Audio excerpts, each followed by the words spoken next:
The first Jackson 5 clip would probably cost them anywhere from $50,000 to $70,000 for the video and for the audio licensing. And that's, I'm sure for them, a jaw-dropping moment. And that was just the first clip in it. Hey everybody, welcome back to Documentary First.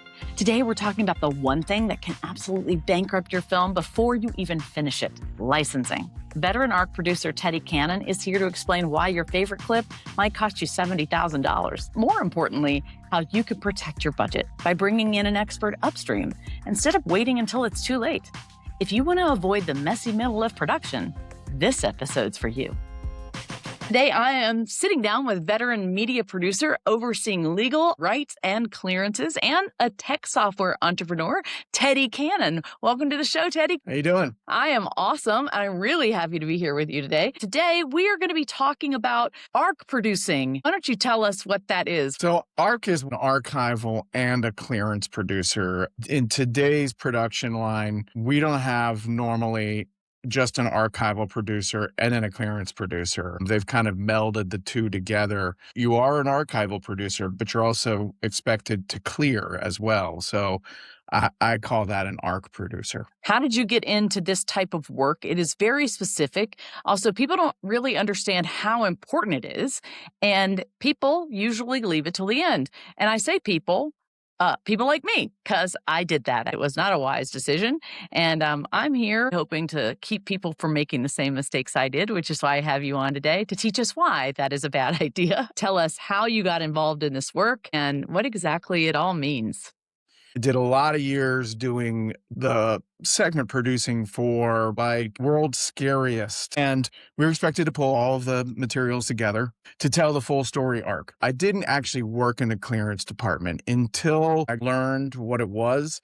And how important it was. I really, really have just absorbed what it is we do and the link into production. You're just like standing in the middle between production and legal, and then all of the vendors. And it's a really interesting place to be. And I really loved being there. And I've been doing that for 10 years now. And yeah, that's what I'm doing. So clearance is the department that handles all of your third-party assets. A third-party asset is anything that is not owned by the production, i.e. that they went out and shot, which would be interviews and B-roll and anything that they created, which would be personal assets like people's photos and documents, videos, and those videos can be brought in that are not owned by the production. That could be personal videos or it could be newscast type stuff. It could be stock footage, which would be videos and stills, and audio. And then we have to make sure that everything is cleared to use in the production, ideally before it goes on the palette of the editor. So the editor can freely use what's on their palette in what they're cutting. Why wouldn't it be free to use? Why can't I just use it if I want? Because it's owned by somebody. If you go and you shoot an event in your neighborhood and you post it up to YouTube and then a production wants to use it, they have to get your permission to use it. They actually have to get a document. Otherwise, what will happen is if they put something in their production and is broadcast, but they didn't clear it, the people that actually own that asset can come back and say, you did not ask me if you could use that. You didn't pay me. I want, and then usually they come back with a ridiculous sum of money because they think Hollywood has got money coming out of their ears. And that is a devastating thing for a producer to hear. And it presents a lot of risk. I remember I was in France and I had taken a picture of this beautiful statue and I thought, I can use this in my film. Well, that's not necessarily so. I didn't know that. But why wouldn't that be as simple as that, Teddy? Okay, so you're touching on something that is actually a frequent problem.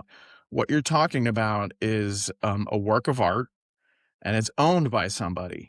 And if you're putting it in your film, then you have to clear a work of art. Taking a photo of a beautiful statue that's in an environment and then putting in your production is something that you might have to clear. But also, I'll tell you what's really, really frequent that happens is that, and this is why I would say it's important to have your clearance person in the pre-production meeting. The crew will go out, and of course, the crew is absolutely professional and they know what they're doing, but it doesn't hurt to have your clearance person in the meeting that can just speak up and say, please be aware of your frame.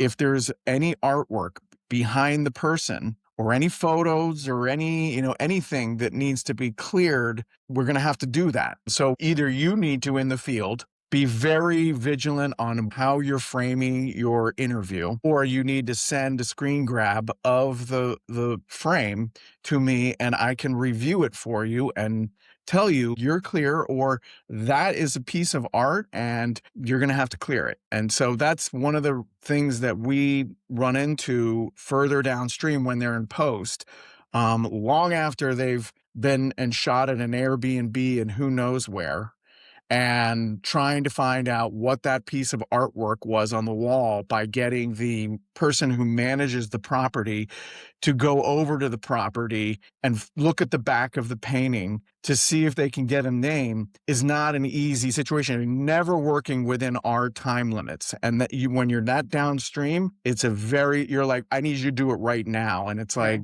they'll do it in a week or two. And it's never cheap and it's never within budget, which is why that's the whole point of this podcast, is that we want people to understand the importance of starting with an ARC producer at the very beginning and scheduling them in the budget before you ever begin production. Now, we have a wonderful example of why this is the case. So you had a case study, I think, that you want to share with us.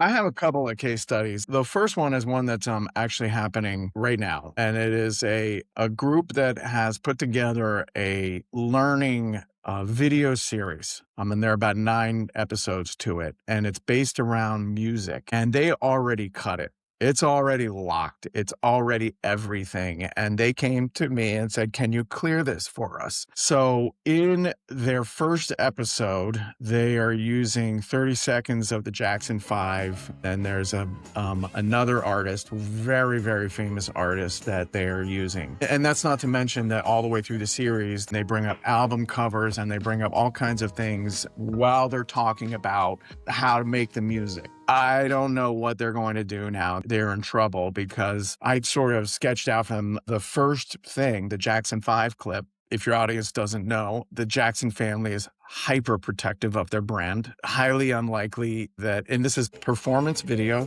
and music. So the music runs with the performance on video and then they cut and the music still plays. So there's multi-layers of licensing there. And music is very difficult to fair use, and your project has to be specific to being able to fair use. This is a for-profit learning series, and they would not be able to fair use. The first Jackson 5 clip, I sketched out that it would probably cost them anywhere from $50,000 to $70,000 for the video and for the audio licensing. I mean, I'm sure for them, it was a jaw-dropping moment. And that was just the first clip in it. And this is the type of situation where they just didn't think that they needed anybody. They're just going to put it together and then they'll get it later. We'll clear it later. That is a recipe for disaster. You are taking great risk. And once you're already locked in, everything's done, and you're literally an editor and a producer, you're in trouble and no money. Did that amount include the ARC producer and the lawyer? No, that was just a clearing. They wanted me to go through the whole series, and I was like, you have to hire me if you want me to go through a whole series, but I'll give you the first clip. And it was it wasn't that hard to come up with how much it would cost to license Jackson 5. We're going to get to what it costs to hire an ARC producer later. I need you to go back because some of our audience may not understand a term that you used called fair use. Fair use is a doctrine that allows documentarians to use copyrighted material if it serves a purpose. If you're a documentary, then you squarely fall in the category that can fair use, and you should fair use. And so not only should you work with an ARC producer who's familiar with fair use because they can tell you while you're trying to put this together is not going to be cleared for fair use by an attorney. So you want that. And then you absolutely have to have the attorney, because for your E&O insurance, you can only get the E&O insurance if you have a letter from the attorney that says, I've looked at the cut. It's clear. And oh, by the way, here is all the stuff that I say you can fair use. So that's why you have to have an attorney. So an art producer and a fair use attorney working on this. But like I said, if you're a documentarian and you're speaking to, usually the rule of fair use is if you're talking about a duck and there's a duck on screen, it falls fair use. So either your talking head or your VO needs to be speaking to what we're seeing on screen for it to actually fall within the boundaries of fair use. So, can you give me an example of a So I'll use news footage. So news footage is expensive, but it's not ridiculously expensive. But for documentarians, sometimes even that expense is something that if you don't have to pay for it and it fits within fair use, then you should use it. So the perpetrator took off and hit the freeway and was on their way to wherever. And then you cut to news footage of that either happening or them talking about that happening. And that would fall into fair use. Today's episode is brought to you by our friends over at Virgil Films. With over 25 years of distribution experience, Virgil has released such hits as Super Size Me and the Oscar-nominated Restrepo, along with a trove of indie treasures like Forks Over Knives, To Die For, 7 Yards, and Speed is Expensive. Now, you can find all of those films along with the entire Virgil catalog on any transactional platform out there like Amazon, Apple TV, YouTube, Tubi, and the rest. Are you a filmmaker and you're having trouble with distribution? Talk to Virgil. They work with every major platform directly, and they offer a variety of deals that fit with every filmmaker's needs, from standard distribution to service deals. They do it all. And they don't just distribute films, they elevate them. Truthfully, they're just really good people to work with. So if you want to learn more, head on over to virgilfilms.com and tell them Christian Taylor sent you. And now, on with the show. How much does an ARC producer cost? Question 1. Question 2, how do you begin your relationship with an ARC producer? So depends on the project. We have very veteran ARC producers that ask for $3,500 a week. And that would include veterans that just want to work $2,500 a week. And then junior people come in for cheaper than that. But you really want to have somebody senior on who can tell you immediately about something like the Jackson 5. Oh, we're going to use Jackson 5 here. No, you want to pay for it? It's going to be expensive. They can tell you right off the bat that being able to turn that around very quickly in the moment, instead of like finding out 3 or 4 or 5 days later or 2 weeks later when the attorney said, Jackson 5 is. So you want somebody who's senior.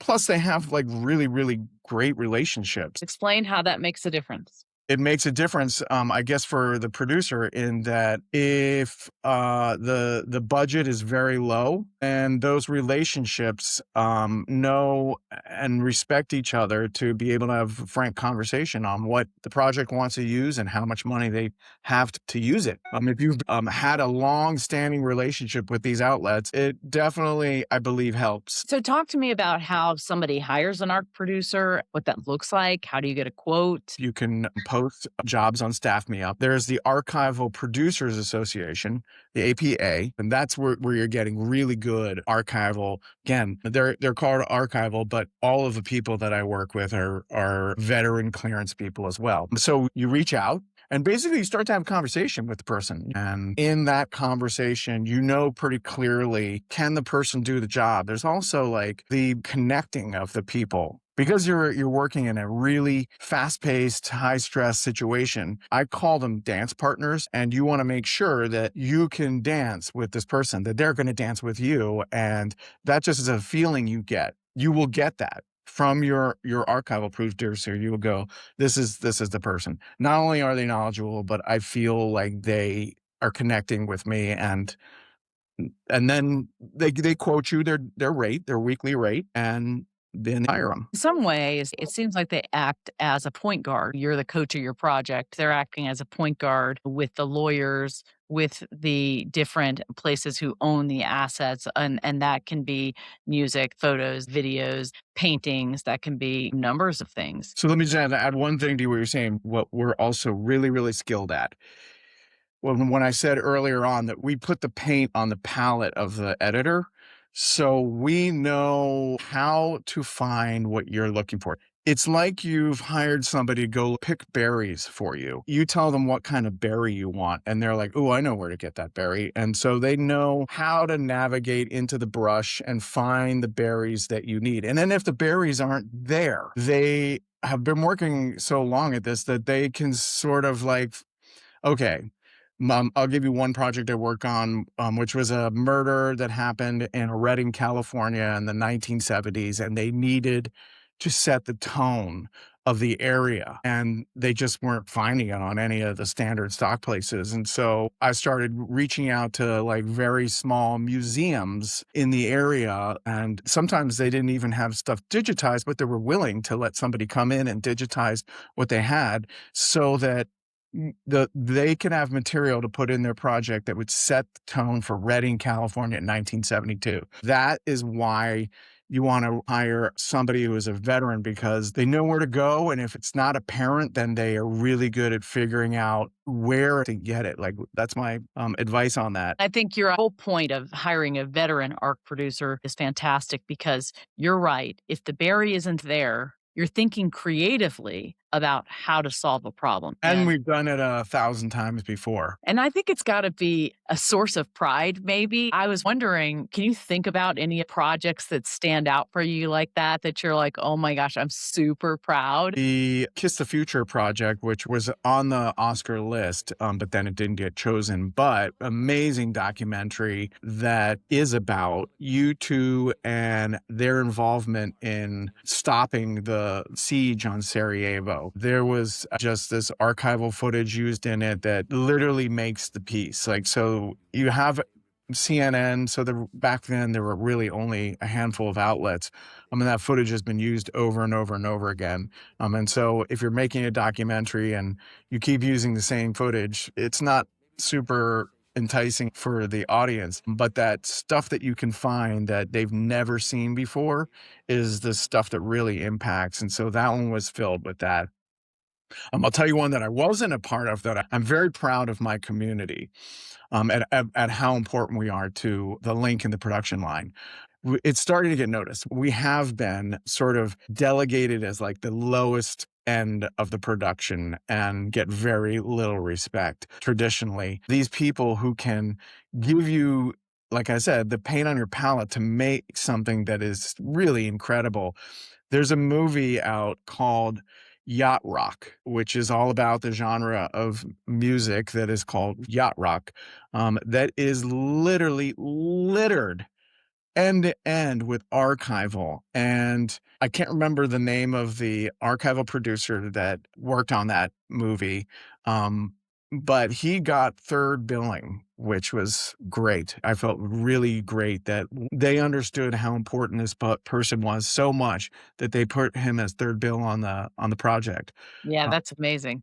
I mean, That's we what we do is amazing. Like, we can literally, like, if you get somebody good, they can give you something that literally changes your project that, may create the most incredible turn in the story that you needed. And that's what we do. It's so true. I with this World War II project, that I did, everybody's seen so much World War II footage and the photos, and they just keep recycling them, and that was my mission. What can I find that people have not seen before? And I had to go in and find the images myself, and, it just took forever, but when Yeah. you find somebody that's already done that work, they are worth the money, worth their weight in gold. I think documentaries are expanding. They are taking off, as is the media that regular people are producing that other people want to use in many different ways, Yep. and so then you do have to license those. And now people are media savvy enough to know, no, I'm not going to just let you use that. I want to be paid for that. I think there's a growing demand for people in your field. It's just that now people need to realize they need to be added at the beginning and not at the end. That's it, sister. Yeah. All right. So then now let's go back and talk about this product that you are working on that's going to revolutionize our little industry here. So my company is called 3P Sync, and we're developing a system that's called ArcWorks. What it does is it handles third-party assets all the way through the process of bringing them into the system to deliverables. And it really comes down to the whole rest of the production line is digital, and then you have our link in the production line, and we still work on spreadsheets. And it's crazy that we work on spreadsheets. It takes a very, very long time. If somebody sends you over 100 assets to bring into the system, you have to do it manually. And it just doesn't need to be that way anywhere because we live in a digital world and we're talking about digital items. And so my system has the ability to extract all the information from the digital asset, name it, put it into your system. And then once the EDL comes in, it immediately rectifies and tells you exactly what's in it. And then the next phase of it will have deliverables and will have a fair use rating on it. It won't be able to tell you, for sure that you can fair use this, but it'll give you a rating on it. And a document signing area. So one of the issues we have is that we deal with a lot of documents that have to get signed. And right now you have a PDF and it goes out to so-and-so, or you send a DocuSign to somebody and it takes forever to get that back. And we can be basically managing, 10, 20, 30, 40 documents out at a time. And so my drive is to have everything central. And so you would have in the system tab for your signing area, your document area. You would upload your document into it and then invite all parties to come and review it and put their red lines in it. And hopefully within a day, you've got a document that's locked. And once it's locked, you can sign it. And then everyone gets a copy and the executed copy is archived in the system. So that's what we're working on. Yeah, that sounds amazing. I can't wait for that to come to fruition. Our industry needs it. I'm ready for it. I want to use it for my next project. Can't wait for it. Well, I really appreciate your time. This has been enlightening. What else do you have to say before we go? I'm open to consult with anybody who is got questions. My email is teddycannon@gmail.com. That's TEDDYCANNON @gmail.com.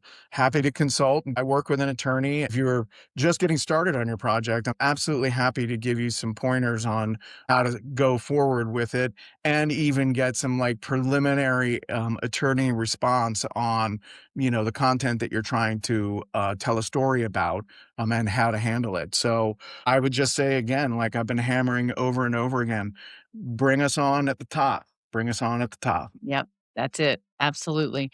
Well, I would highly recommend reaching out to Teddy. He is one of the good guys. And so he comes highly recommended. And I just think it is good money to start from the beginning with an archival producer. So just word to the wise. So before we go, we got to do our DocuView Deja Vu, everybody's favorite segment. But you've already given us 2 movies. Yeah. Yacht Rock.